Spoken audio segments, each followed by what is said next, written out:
오늘은 아기 예수가 탄생하신 거룩하고 복된 성탄절입니다. 성탄을 온 세상이 기뻐해야 될 이유는 분명하죠. 누가복음 2장 10절과 11절을 보면 이렇게 되어 있습니다. 천사가 이르되 무서워하지 말라. 보라, 내가 온 백성에게 미칠 큰 기쁨의 좋은 소식을 너희에게 전하노라. 오늘 다윗의 동네에 너희를 위하여 구주가 나셨으니 곧 그리스도 주시니라. 그러니까 성탄이 뭐예요? 거룩한 탄생인데 우리를 구원할 구주, 영어로 하면 세이비어죠. 구주가 나셨기 때문에 기쁜 소식이라는 거예요. 나를 구원할 존재가 태어났기 때문에 기쁜 소식이라는 거죠. 우리는 원죄로 인하여 영원히 저주받고 죽을 수밖에 없는 존재였는데 아기로 오신 예수께서 훗날 우리를 죽음의 저주에서 건져내고 우리에게 영생을 선물하실 것이기에 성탄이 우리에게 가장 기쁜 소식, 즉 복음이 된 것입니다. 그런데 성탄절이 되면 궁금한 게 하나 있지 않습니까? 왜 마리아는 멀쩡한 나사렛 자기 집을 두고 굳이 그 먼 베들레헴까지 가서 마구간에서 아기를 낳게 되었을까요? 물론 신학적으로 보게 되면 미가서 5장 2절에 메시아가 베들레헴에서 탄생할 것이라는 예언을 성취하기 위함이지만 여기에는 역사적 배경이 하나 존재합니다. 누가복음 2장을 보면 예수님이 탄생할 당시 로마 제국의 황제였던 가이사 아구스도, 그러니까 카이사라 아우구스투스죠. 이 가이사 아구스도가 로마 제국의 지배하에 있는 모든 속주의 인구 조사를 목적으로 호적 명령을 내렸다는 기록이 나옵니다. 여기에 등장하는 카이사르 아우구스투스는 본명이 옥타비아누스입니다. 그는 주전 27년에 로마 원로로부터 최초 아우구스투스라는 칭호를 받게 됩니다. 이 아우구스투스는 숭고한 자, 고귀한 자, 지고한 자라는 뜻이에요. 처음으로 로마 황제 가운데 이 아우구스투스라는 칭호를 받은 건데 그만큼 로마 황제가 이제 신처럼 추앙받는 존재가 되었다는 거죠. 아우구스투스는 그렇게 로마의 황제가 되고 난 뒤에 통치권을 강화하고 제국의 재정의 기본이 되는 세금 징수를 위해서 인구 조사를 실시하게 됩니다. 당시 황제의 명령은 곧 국법이었기 때문에 로마의 속주인 유대 땅에 살고 있던 요셉도 호적을 다시 등록해야 됐고 다윗의 자손이었기 때문에 다윗의 고향인 베들레헴으로 호적을 하러 가게 된 거죠. 당시 요셉과 마리아가 살던 나사렛에서 베들레헴까지는 직선거리로 120km 정도, 여기에서 청주 가는 정도가 될 겁니다.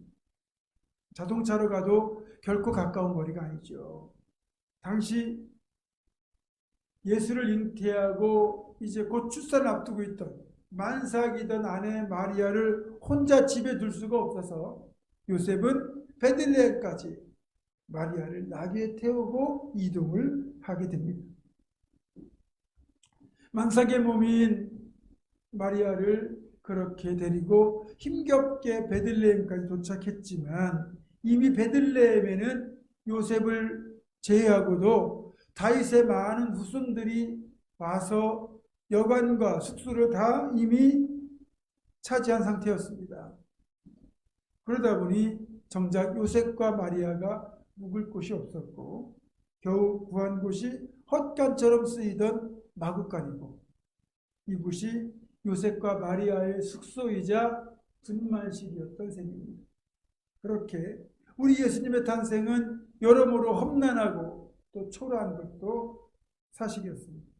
그래도 하나님 아버지께서는 아기 예수의 탄생이 초라하지 않도록 천군과 천사들의 새벽송을 예비하셨고 또 들에서 양을 치던 목자들로 하여금 이곳을 찾아 경배하게 하셨고 또 멀리 동방의 박사들을 이곳까지 보내어 왕으로 오시는 예수의 탄생을 예루살렘에 선포하고 아기 예수께 경배하도록 준비하셨습니다.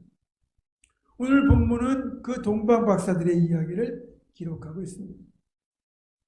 오늘 본문을 보면 동방의 박사들이 별을 따라오다가 예루살렘에 도착하였고, 당연히 박사들은 예루살렘에 있는 헤로데 왕궁을 찾아가서 유대인의 왕으로 탄생하신 아기가 어디 있느냐? 우리가 동방에서 그의 별을 보고 그에게 경배하러 왔노라, 이렇게 말을 하죠. 여러분, 왕이 탄생한다면 당연히 왕궁에서 탄생하지 않겠습니까? 그런데 예루살렘 왕궁에는 최근에 탄생한 아기도 없고 또 탄생을 앞두고 있는 아기도 없었습니다. 그러다 보니 뜻밖의 방문객의 이런 질문에 예루살렘 왕궁을 포함한 예루살렘 전체에 소란이 일어나게 됩니다. 지금 어여시 헤롯이라고 하고 있는, 헤롯이라는 왕이 존재하고 있는데 새롭게 유대인의 왕으로 탄생한 이가 있다고 말을 하니 헤롯과 신하들 이야기를 들은 모든 사람이 놀랄 수밖에 없는 거죠.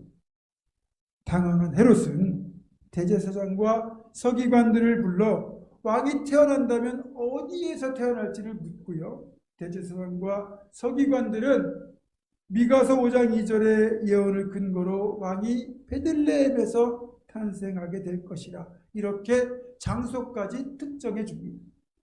이 대답을 들은 헤롯은 왕이 태어난다면 나 베들레헴이 될 것이고, 당신들이 베들레헴에 먼저 가서 왕이 태어났으면 경배하고 돌아와서 나에게 알려주면 나도 찾아가서 그에게 경배를 하겠노라, 이렇게 말을 하죠. 그래서 헤롯의 전송을 받고 베들레헴 방향으로 향하던 중에 사라졌던 별이 다시 나타나 이들을 인도하고 아기 예수가 탄생한 마국간 위에 머물러 빛을 비추게 되죠. 박사들은 요셉과 마리아를 찾아 기쁨으로 아기 예수께 경배하고 황금과 유향과 물약을 예물로 드렸습니다.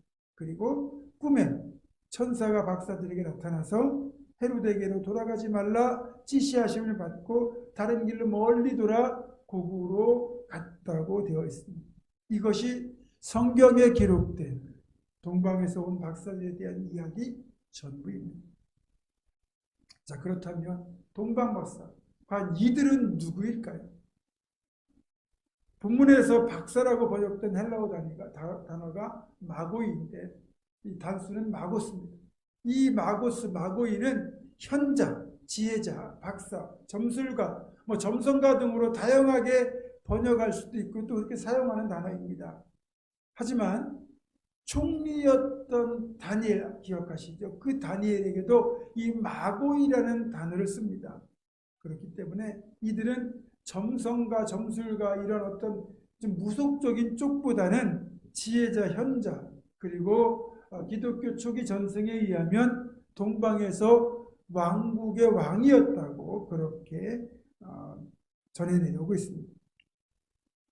어쨌든 이들은 맥락을 보면 별을 보고 천체를 연구하던 학자들로서 오늘날 이라크나 이란쯤에 해당되는 메소포타미아 지역에 거주하던 학자들이었을 가능성이 큽니다. 그런데 이들 눈에 어느 날 밝은 별이 하나 나타나죠. 그동안 보지 못했던 특이한 별임을 이들은 발견하죠. 그리고 이것이 새로운 왕의 탄생을 알리는 징조라는 분명한 확신을 갖게 되었고, 이들은 새롭게 태어날 왕에게 경배하고자 이 별을 따라 예루살렘까지 이동하게 된 것입니다. 사실 이 별이요, 독특한 게 있습니다. 보통 별은 늘 존재합니다. 그렇죠? 우리가 보는 밤하늘의 별은 늘 있는 별들입니다. 그리고 갑자기 나타나 사라지는 별이 혜성이고요. 또 잠깐 타다가 사라지는 것이 별똥별입니다. 그런데 메소포타미아에서 이쪽 예루살렘까지는 길을 따라오면 한 2000km 정도가 돼요. 그 먼 거리를 별을 보고 오는데 그 별이 사라지지도 않고 더 빨리 가지도 않고 계속해서 이들을 인도하여 예루살렘까지 간다는 것, 이것은 일반적인 별의 움직임이라고는 볼 수 없습니다. 박사들의 이동 속도와 이동할 방향을 정확히 지시하면서 이 별이 이동했다는 것은 하나님께서 이 별을 통하여 박사들을 인도하셨다는 뜻이거든요. 그러니까 별이 나타난 것부터가 하나님께서 이 동방의 박사들에게 보여주신 특별한 징조였고, 또 이들이 그 징조를 파악하고 이동하기 시작할 때부터 이들을 예루살렘까지 완벽하게 인도한 것을 보면 마치 이스라엘 백성들이 하나님이 함께 하시는 그 불기둥, 구름 기둥으로 광야를 이동하여 가나안 땅까지 갔던 것과 너무나 닮아 있습니다. 그러니까 특별한 하나님의 배려가 이 별 속에 들어있는 거죠. 또 동방의 박사들 말고는 어느 누구도 이 별을 보지 못했다는 생각이 듭니다. 이 박사들만 이 별을 보고 여기까지 왔잖아요. 그렇다면 하나님은 왜 이들에게만 이 별을 보도록 하셨을까요? 제가 볼 때는 이 동방의 박사들이 그 누구보다 예배자로서 준비가 되어 있었기 때문이다, 이렇게 생각합니다. 어떻게 이들을 예배자라고 말할 수 있느냐?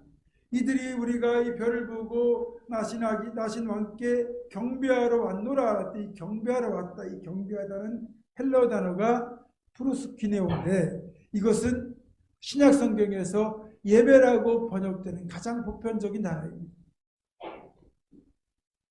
그렇다면 유대인도 아니고 여호와 신앙도 없는 이들이 어떻게 예배자가 될 수 있을까요? 예배라는 것은 기본적으로 하나님을 분명히 믿고 그분께 경배를 드릴 때 이걸 예배라고 하잖아요.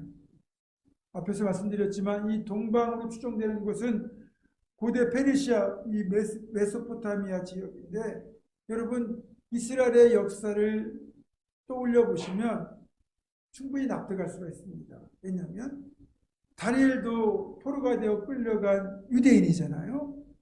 모르드게나 에스더 같은 경우도 다 그렇게 이스라엘 왕국이 멸망하여 결국은 아수르나 아니면 바벨론에 의하여 이 지역까지 포로로 끌려간 유대인들입니다. 이 유대인들이 꽤 많았어요. 그리고 그곳에서도 하나님을 섬기며 여호와 신앙을 지켰던 경건한 믿음의 사람들이 많이 있었습니다. 그렇다면 나중에 포로 귀환 때 예루살렘으로 다 돌아오지 않고 그곳에서 계속 남아 생활을 하던 이 경건한 신앙인들이 있었을 텐데, 이 박사들이 그런 신앙을 가진 사람들의 후손이 아니었을까? 충분히 우리가 추정할 수 있습니다. 그들은 별을 연구하던 중에 그렇게 유대인의 왕으로 오시는, 다시 말하면 메시아로 오시는 왕의 탄생을 깨닫게 되고, 그래서 그 먼 거리에서부터 나신 아기 왕께 경배하기 위하여 수천 킬로미터를 이동하여 이곳까지 오게 된 겁니다. 그러니까 당시 기록으로 본다면 기네스북에 등재될 정도로 가장 먼 곳에서 온 예배자다, 이렇게 말할 수 있는 겁니다. 이들은 아무 목적이 없습니다. 딱 한 가지 목적입니다. 오직 한 가지, 만왕의 왕으로 오시는 예수님을 찾아서 예수님께 예배하기 위하여 온 것입니다. 먼 곳에서 위대한 왕이 태어난 것 같으니까 왕이 한번 태어나려나? 그런 호기심 때문에 보겠다고 온 것도 아니고요. 또 탄생한 왕으로부터 내가 경배를 했으니까 뭔가 보답을 받고 상급을 받아야지 하는 그런 목적으로 온 것도 아닙니다. 오직 만왕의 왕께 예배하고 경배하기 위하여 이들은 그 먼 거리에 온 것입니다. 예배자로서 이 길을 온다는 게 쉬운 일이 아닙니다. 여러분, 그 수천 킬로미터를 이동하는 동안 어떤 위험을 만날지 모릅니다. 어떤 어려움을 만날지 모릅니다. 강도를 만날 수도 있고요, 폭풍우를 만날 수도 있고요, 도중에 풍토병에 걸릴 수도 있고, 결코 편안한 여정은 아닐 겁니다. 게다가 돈을 주는 것도 아니고 지위를 얻는 것도 아니고 멋진 풍경을 보기 위해 떠난 여행도 아니고, 오히려 자기 시간과 물질을 들여서 위험을 무릅쓰고 이 길을 와야 되는 겁니다. 그들은 그런 길은 오직 한 가지 목적, 나신 아기 예수께 경배하기 위하여, 예배하기 위하여 그 멀고 험한 길을 온 것입니다. 그리고 이들은 빈손으로 오지 않고 왕께 드릴 예물까지 준비하였습니다. 예배하기라는 관점에서 볼 때 예배가 온전한 예배, 진정한 예배가 되기 위해서는 몸과 마음을 들여 예배하는 것과 함께 정성을 담은 예물을 드려야 온전한 예배로 완성이 됩니다. 이들은 함께 예배하기 위하여 올 때 빈손으로 오지 않고 황금과 유향과 무약을 예물로 드림으로써 예배를 완성시켰습니다. 요한복음 4장 23절은 이렇게 말씀합니다. 아버지께 참되게 예배하는 자들은 영과 진리로 예배할 때가 오나니 곧 이때라.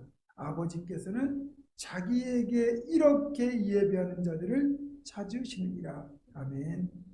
하나님은 영과 진리, 참되게 예배하는 자들을 찾으시는 분이라고 말씀하고 있죠.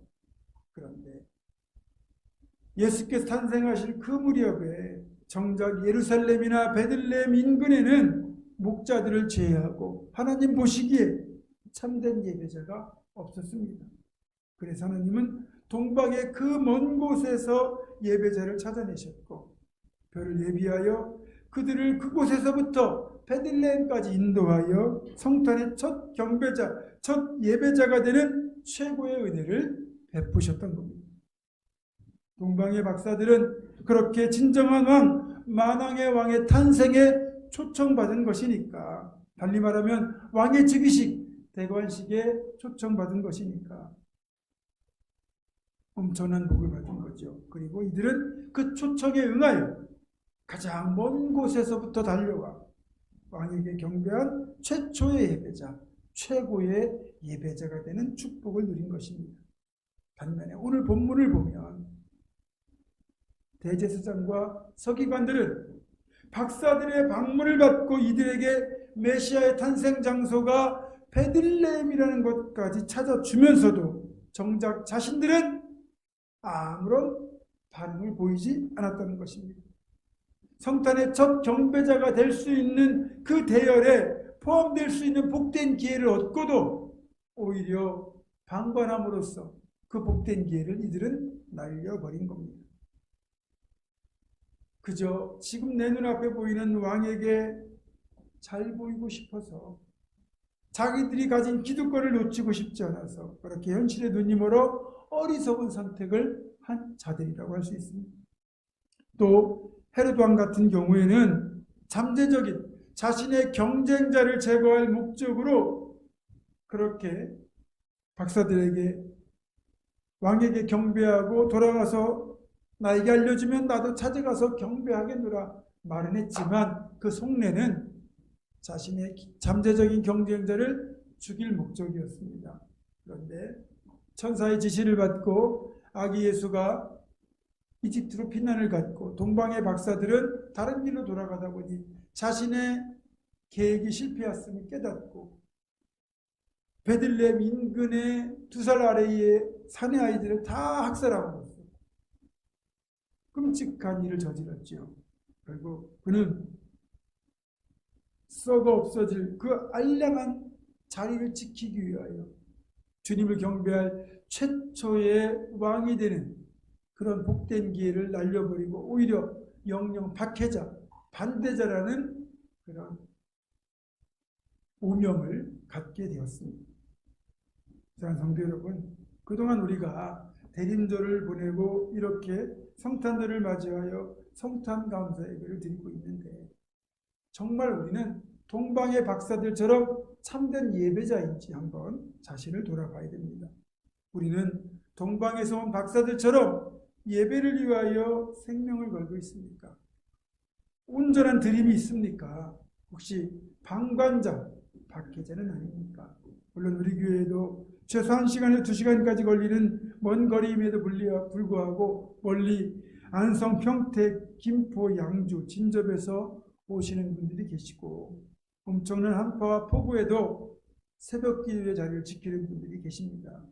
제가 볼 때는 이분들이야말로 현대판 동방의 박사들이라고 할 수 있죠.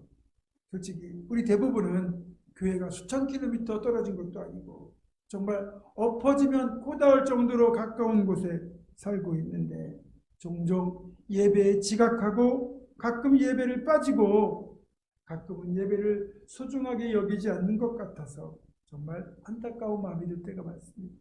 그런 모습으로 어찌 우리가 예수님을 맞이할 수 있겠습니까? 그래서 오늘은 한 가지만 결단했으면 좋겠습니다. 동방 박사들 같은 진정한 예배자가 되겠다는 결단 말입니다. 오늘 아침 이 성탄을 맞이하는 우리 모두 다시 한번 동방의 박사들 같은 진정한 예배자가 되겠다고, 또 앞으로도 그런 예배자로 살아가겠다는 거룩한 결단이 우리 모두에게 있기를 주님의 이름으로 축원합니다. 기도하겠습니다. 우리를 구원하시기 위해 이 땅에 오신 예수님께 감사와 찬송을 올려드립니다. 그 구원의 은총을 누리게 된 우리들 한 사람도 빠짐없이 동방의 박사들처럼 주님을 진정으로 예배하는 참된 예배자가 되게 하여 주시옵소서. 우리를 위해 이 땅에 오신 우리 주 예수 그리스도의 이름으로 기도드립니다. 아멘.